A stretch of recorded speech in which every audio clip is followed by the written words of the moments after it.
நான் ஆண்டவரை நேசிக்கிறேனே, ஜெபிக்கிறேனே, நான் கர்த்தரை தேடுறேனே, ஏன் என் வாழ்க்கையில இப்படி எல்லாம் நடக்கணும் அப்படின்னு நீங்க கலங்கி கொண்டிருக்கிறீங்களா?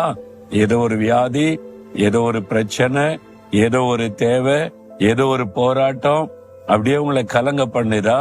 நீங்க ஆண்டவரிடத்துல அன்பா இருக்கிறீங்கல்ல, ஆண்டவர் சொல்றாரு, என் மகனே, என் மகளே, என்னிடத்தில் அன்பு கூறுகிற உனக்கு சகலமும் நன்மைக்கு எதுவாய் நடக்கிறது.